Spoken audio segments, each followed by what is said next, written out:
On vit dans un monde depuis quelques années lourd, on peut vite être triste. Il est vraiment temps qu'on remette un peu d'ordre là-dedans, quoi. Mais ça me saute aux yeux, le plastique, t'es là, stop. Ouais, il y a un espèce de retour en arrière, je sais pas comment ça va se passer.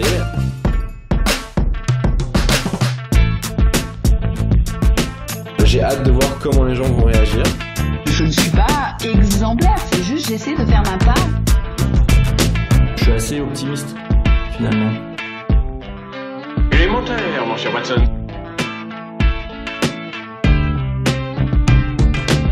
Bonjour à tous, vous écoutez Élémentaire Club. À l'heure du réchauffement climatique, de Deliveroo et de Tinder, on a décidé de réfléchir ici aux questions que nous sommes de plus en plus nombreux à nous poser et de faire un état des lieux de nos modes de vie. Si vous aussi vous cherchez des réponses, vous êtes au bon endroit. Bienvenue au club et bonne écoute. Depuis quelque temps, on entend parler de minimalisme. Avec l'équipe d'Élémentaire Club, on se demandait comment est-ce que l'on devient minimaliste. Et est-ce qu'il s'agit d'une simple tendance lifestyle que l'on affiche sur Instagram ou un véritable courant ? Nous faisons partie de cette génération qui a grandi avec la publicité et à qui on a souvent répété que posséder c'était réussir. Donc pas facile pour nous de comprendre les bienfaits de ce mouvement. Possède-t-on trop de choses ? Et en quoi se débarrasser de nos objets nous rendrait plus heureux ? Sophie a investigué pour en savoir plus sur ce mouvement, à mi-chemin entre le développement personnel et l'acte écologique citoyen. Hello Sophie. Hello Bénédicte. Alors, est-ce que en faisant ce reportage, tu es devenue minimaliste ? Pas vraiment, ça m'a donné envie de faire un tri. J'ai d'ailleurs fait un tri un peu chez moi, mais ça m'a appris de nouvelles choses. Je pense que ça m'a ouvert vers d'autres idées de la façon de concevoir son intérieur et son esprit. Après, je suis encore très très loin du minimalisme comme j'ai pu le découvrir dans l'épisode. Ouais, je pense qu'on en est tous un peu loin. Du coup, ça t'a quand même donné envie de réduire un petit peu tout ce que tu possédais ? Oui, parce que je me suis rendu compte que les gens... en fait, j'avais un peu l'impression au début de l'épisode, avant de faire mes recherches, que le minimalisme, c'était vraiment ne rien avoir et que c'était ça le but. Et en rencontrant les gens comme Armel, par exemple, dans l'épisode, je me suis rendu compte que c'était plus que ça. C'est la recherche du bien-être. Et comme c'est quelque chose que je pense que tout le monde cherche, forcément, ça m'a intéressée. Donc, dans ce reportage, on va entendre des témoignages de personnes, du coup, qui ont changé leur rapport à la consommation. C'est difficile de devenir minimaliste ? Je pense que c'est un peu difficile parce que là, les personnes que j'ai rencontrées ont mis du temps à le faire. Mais le plus important, c'est de le devenir dans sa tête, en fait. Parce que si on a juste envie de désencombrer son intérieur, mais qu'on change pas de mode de consommation, qu'on change pas de mode de vie à l'intérieur, ça servira à rien. Du coup, les gens m'ont dit que ça prenait vraiment du temps de changer sa façon de penser, en fait, tout simplement. Et qu'une fois qu'on avait ça, ça prenait du temps de désencombrer parce que quand on devient minimaliste à 30 ans, ça fait 30 ans qu'on consomme comme avant et c'est compliqué, forcément. Ouais, effectivement, si tu fais juste un tri et que tu changes pas ta façon de consommer dès le début, le naturel revient au galop et en un mois, t'as un appart complètement encombré, quoi. Ah ouais, bah moi c'est d'ailleurs ce qui m'a un petit peu... c'est pour ça que je dis que je suis pas minimaliste pour le moment, parce que quand j'en ai parlé avec ces personnes, je me suis dit mais oui, évidemment, moi aussi j'ai envie de vivre avec moins d'encombrement dans ma vie en général. Mais le lendemain, j'avais envie d'acheter un truc, quoi. Enfin, c'est un mécanisme à changer. Il faut complètement changer de façon de voir les choses. En 2 mots, t'as rencontré qui pour faire ce reportage ? Alors, j'ai rencontré Marc Alévi, qui est un conférencier qui avait écrit un livre sur la simplicité et le minimalisme, parce que je voulais vraiment une approche un peu... une expertise, quelque chose d'un peu... pas seulement quelqu'un qui applique le minimalisme dans sa vie, mais qui a fait des études là-dessus. Pour qu'on ait un regard un peu plus scientifique, ouais, et on peut dire ça comme ça. Et après, du coup, j'ai rencontré Armel, qui est une minimaliste pure et dure, si je puis dire. Son appartement était vraiment impressionnant. C'était vraiment très parlant d'aller chez elle, de découvrir un peu son mode de vie. Et j'ai rencontré Mino Rakoto-Zandrini, qui est donc une minimaliste blogueuse, auteure d'un livre, et du coup, qui est coach aussi en minimalisme, qui m'a donné ses trucs et astuces. Génial. Bon, on écoute alors. C'est quoi selon toi le minimalisme ? Le minimalisme, je crois que c'est un mode de vie simple où on essaye de réduire un maximum les choses dont on n'a pas besoin. C'est revenir à des choses plus essentielles dans la vie, à être beaucoup moins matérialiste. Parce que je pense que dans nos sociétés aujourd'hui, on a tendance à être un peu trop attiré et intéressé par toutes les possessions. Ça doit être des gens qui minimisent les choses, je sais pas. Et c'est quelque chose qui t'intéresse? Tu voudrais être minimaliste, toi? On peut dire que je suis minimaliste par rapport aux meubles parce que j'habite dans un studio petit, mais par rapport à mes vêtements, je suis pas dessus minimaliste. C'est pas possible pour moi, je pense pas. Je ressens pas le besoin de devenir minimaliste parce que je possède pas beaucoup de choses aujourd'hui. Ça m'intéresse. En théorie, j'en parle tout le temps et j'ai toujours pas commencé la démarche. Non, je n'ai pas envie d'être minimaliste. J'aime mon mode de vie actuel et je me sens bien dedans.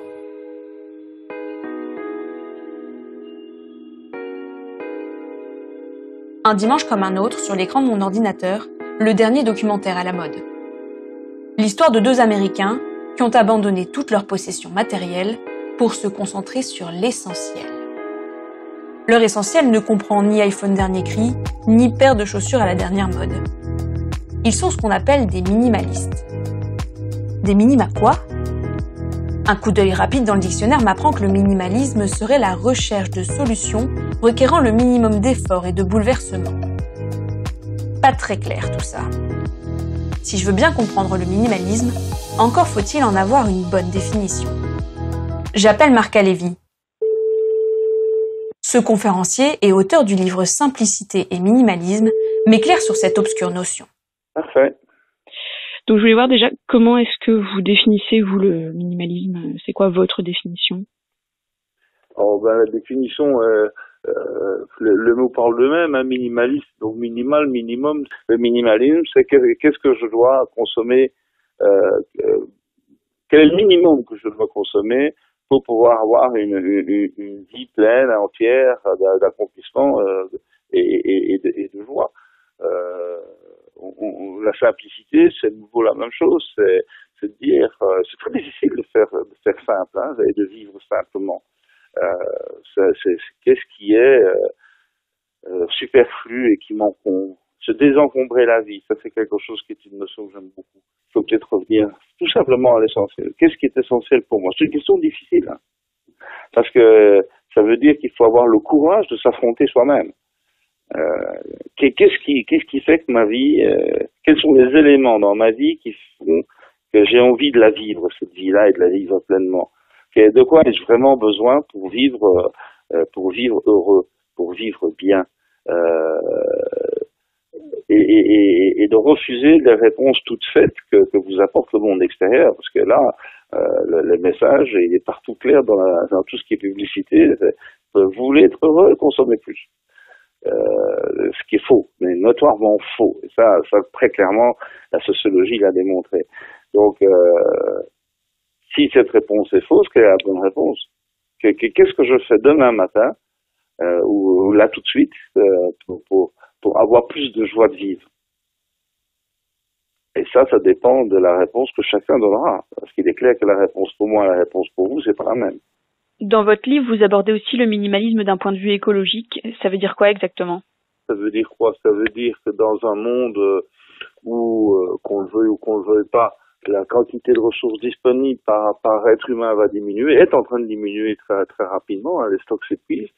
Il est clair que la consommation effrénée qu'on a connue depuis la fin de la Deuxième Guerre mondiale ne peut pas continuer, qu'on ne peut pas avoir une croissance économique infinie dans un monde fini avec des stocks de ressources qui diminuent. Donc on est là devant un problème très simple, c'est que le problème n'est plus de produire autrement, mais le problème c'est de consommer moins. Mais donc en fait, vous, j'ai l'impression que vous voyez un peu le minimalisme comme un mode de vie vers lequel on devrait tous tendre pour l'avenir en fait. Ah ben on n'a pas bien le choix. On n'a pas bien le choix. Alors je dis pas qu'il y a urgence et que c'est demain matin tout le monde. Beaucoup d'êtres humains, trop d'êtres humains, trop de consommation de tout et une quantité de ressources qui est ou bien constante quand il s'agit des matériels ou bien en diminution rapide quand il s'agit de matériel. On met tout ça ensemble et on se dit qu'on est tous dans le même bain et qu'il va bien falloir qu'on apprenne à vivre tout à fait autrement. Et je le répète, pas forcément de manière malheureuse, c'est une autre manière de vivre qui est au moins aussi intéressante que celle de la surconsommation. Mais vous n'avez pas l'impression justement que les consciences commencent à se réveiller un petit peu là en ce moment? Je trouve que le minimalisme, on en parle de plus en plus. C'est une vraie bonne question parce que c'est un peu, c'est pas un peu, c'est même mon métier de faire de la prospective et de regarder ce qui se passe et de voir comment les choses évoluent. La seule région où il y a quelque chose qui se passe, c'est en Europe. Et en Europe, effectivement, on voit un certain nombre d'évolutions intéressantes où effectivement la consommation effrénée est remise en cause, où il y a de plus en plus de réflexes qui portent la consommation vers la qualité et moins vers la quantité. Hein. Il y a des choses qui se passent, c'est vrai. Peut-être nettement plus dans le nord de l'Europe que dans le sud de l'Europe. Et là, on voit effectivement des comportements nouveaux qui apparaissent et qui sont vraiment intéressants. Mais c'est beaucoup trop lent. Une surconsommation dont les chiffres sont édifiants.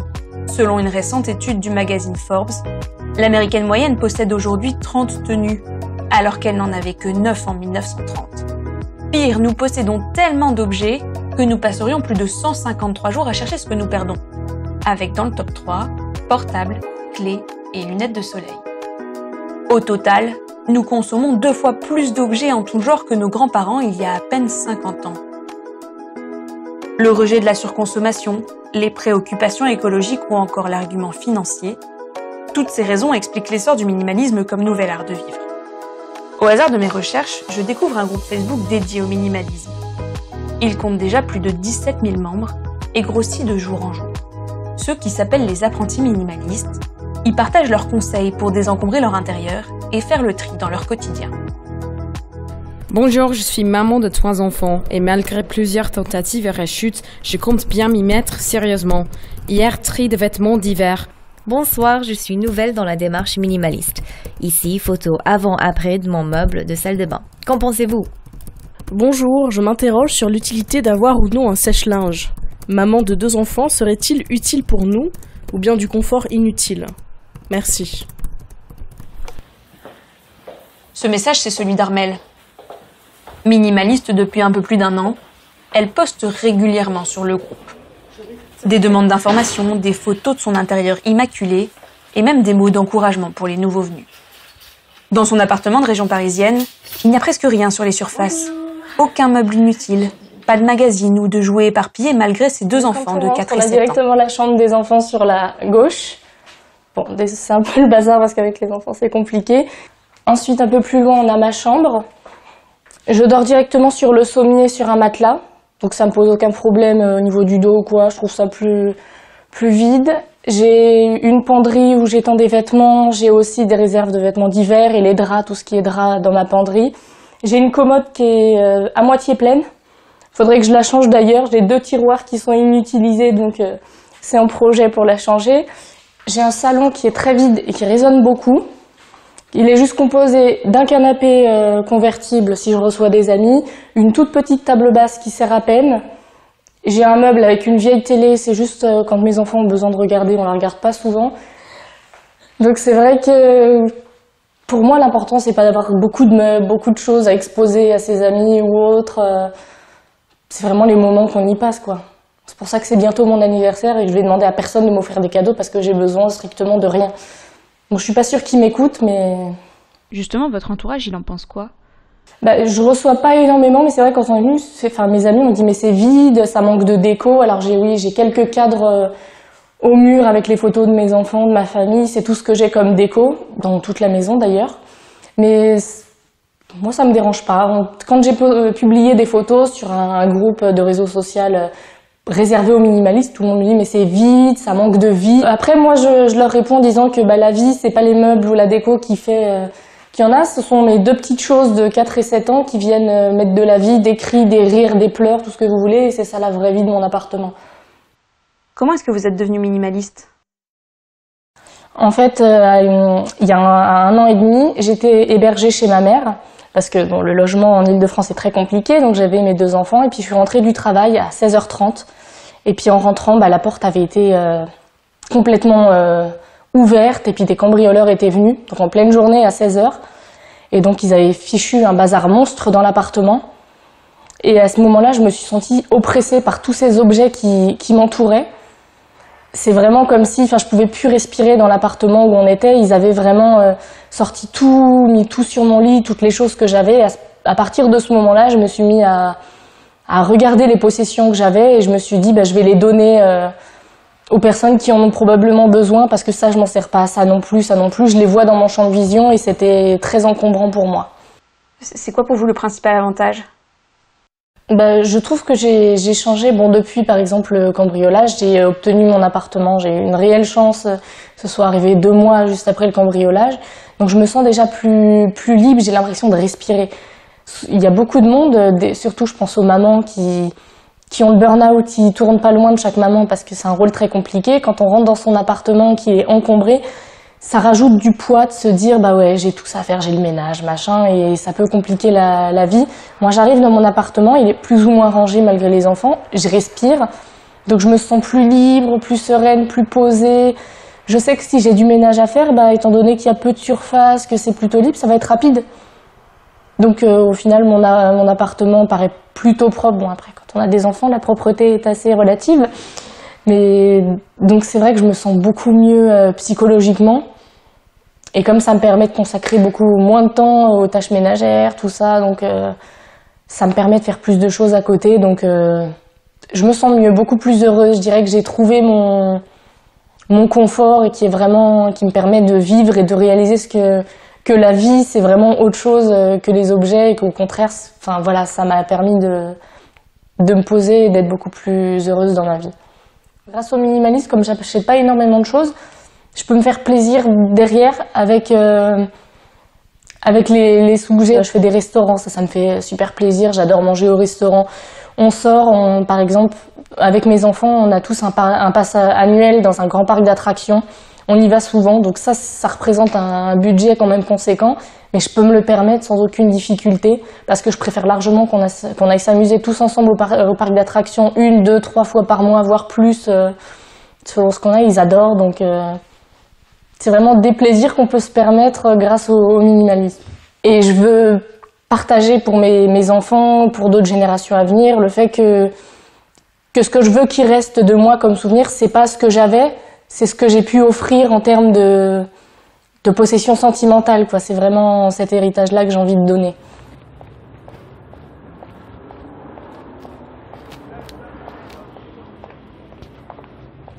Vivre mieux avec moins, le concept est attrayant. Mais encore faudrait-il savoir par où commencer. Imaginez des centaines d'objets à trier, une vie et un mode de vie à réécrire. De quoi donner le tournis et saper la motivation des plus intéressés. Pour m'aider dans ma tâche, je me rends au rayon développement personnel de mon libraire. Les publications sur le minimalisme sont très nombreuses. L'art de la simplicité de Dominique Laureau, Mon défi 30 jours minimaliste de Sue Berger, ou encore Maman minimaliste de Mino Rakoto-Sandrine. Originaire de Madagascar, Mino est arrivée en France avec pour tout bagage une simple valise. Oui. Depuis, elle a été happée par la société de consommation avant de s'intéresser au minimalisme et de s'y convertir totalement. Beaucoup. Voilà, il y a tout un marketing autour des nouveaux parents. Et voilà, j'ai acheté beaucoup. Et j'étais arrivée, et ma sœur a oublié un livre chez moi qui s'intitule L'art de la simplicité. C'est Dominique Laureau qui en est l'auteur. J'ai lu le livre et là c'était un gros déclic et je comprenais pourquoi j'étouffais en fait chez moi parce que j'ai accumulé beaucoup de choses. Entre deux rendez-vous, elle me donne ses conseils pour bien débuter ma nouvelle vie de minimaliste. Donc à cette époque-là, j'ai ouvert mon blog du coup pour raconter mon cheminement et pour mes premiers articles c'était aujourd'hui je me débarrasse de ça parce que et c'était vraiment comme ça. Et petit à petit, et moi j'ai mis des années à désencombrer en fait. De son blog, elle tire un livre et un métier, celui de coach en minimalisme. Oui, je dis coach en désencombrement et organisation parce que voilà, j'aide surtout les mamans parce que les mamans ont pas mal de choses à faire, ont pas mal de charges mentales. Et du coup, je me rends compte qu'en appliquant le minimalisme, en fait, on diminue cette charge mentale. Et je les aide comme ça. Et oui, je suis coach. En fait, depuis déjà des années, mes lectrices, en fait, m'envoyaient des emails pour me raconter leurs soucis. Et donc, moi, j'essaie de trouver la solution avec elles, de pourquoi elles bloquent par rapport au désencombrement, parce qu'il y a beaucoup de blocages en fait de gens qui disent voilà, je n'y arrive pas. Pourquoi alors que je veux avoir cette vie plus simple, une maison plus épurée, mais je peux pas. Donc ça fait des années que je conseille les gens comme ça. Et en fait, j'ai pris ma certification l'année dernière, en 2017. Une aide précieuse qui s'adapte à tous, même aux plus réticents. On peut essayer le minimalisme en faisant un pack-in party. Donc en fait, c'est un concept de déménagement sans déménager. C'est un jeu créé par les blogueurs américains The Minimalists. C'est de mettre dans des cartons tout ce qu'il y a à la maison. Et en fait, on ne sort que ce dont on a vraiment besoin. Donc là, on se retrouve avec des maisons où voilà, il n'y a pas de fouillis partout. Et on sort petit à petit, on voit pendant 1 mois, 2 mois ou 3 mois, les objets qu'on utilise vraiment. Et on se rend compte que voilà, on est heureux avec peu et on se débrouille avec peu. Si quelqu'un arrive vers moi, je leur conseille en premier de se débarrasser de leurs affaires à elles, qui les touchent vraiment personnellement et qu'ils utilisent au quotidien. Donc on commence par la garde-robe, après la chambre. Et en fait, on se rend compte que quand on a moins de vêtements, déjà, on doit s'habiller tous les matins. Et quand on a moins de vêtements, ben, on prend les décisions plus vite. Quand on n'a que ce qu'on aime mettre, voilà, on se sent mieux aussi. Et quand on rentre le soir dans une chambre épurée où il n'y a pas de fouillis, ben, on se sent mieux et on dort mieux. Bien dormir, mais surtout être bien dans son corps et dans sa tête, c'est ce que cherchent beaucoup d'adeptes du minimalisme. En fait, pour moi, il faut vraiment changer de mode de vie par rapport à la consommation et à la surconsommation, en fait, que nous encourage à faire notre société actuelle, avoir un nouveau mode de fonctionnement face à l'achat et en fait se dire que chaque achat va nous encombrer d'une manière ou d'une autre, parce qu'un objet en fait demande de l'entretien. Chaque objet que nous possédons demande de l'entretien et voilà, tous ces entretiens-là, c'est du temps perdu si c'est un objet inutile. Et en fait, être minimaliste ne doit pas être le but pour moi. C'est vraiment le bien-être que ce mode de vie apporte qu'il faut chercher. Et en fait, ce qui est vraiment difficile, c'est ce principe-là de ne plus être tenté par les achats, ne plus tenté par les activités que l'on fait d'habitude alors qu'ils ne nous apportent rien. Oui, vous disiez, c'est quoi après avoir désencombré? Voilà, on désencombre le matériel, on désencombre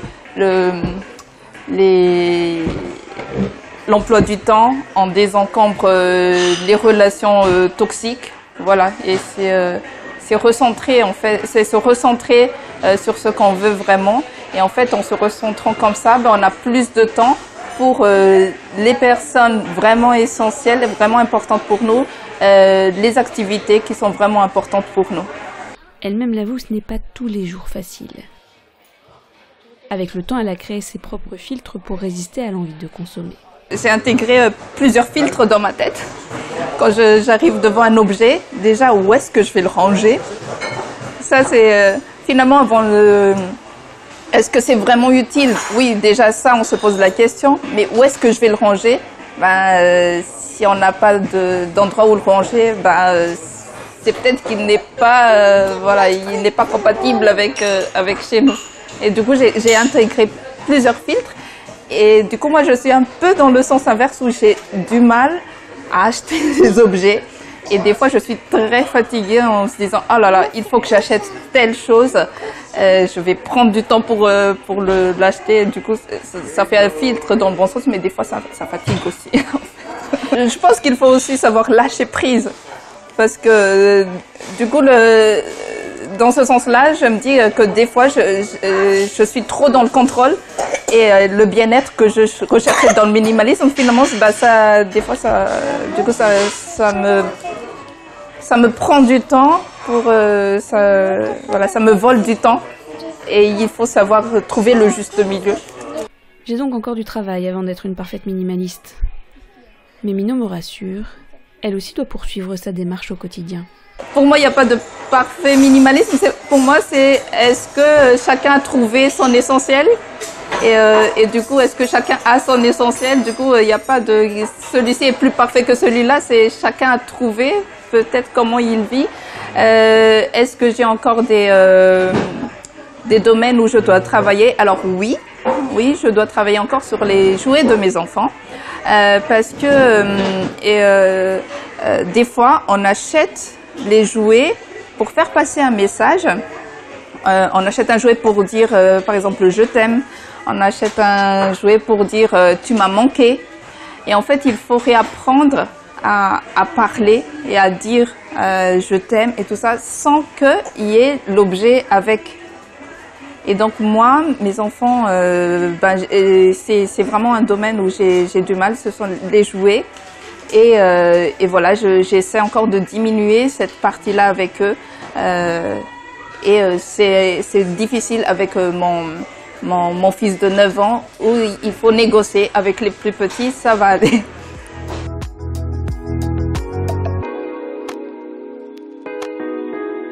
J'espère vraiment que les gens connaissent le minimalisme parce que voilà, c'est un moyen d'être heureux en fait.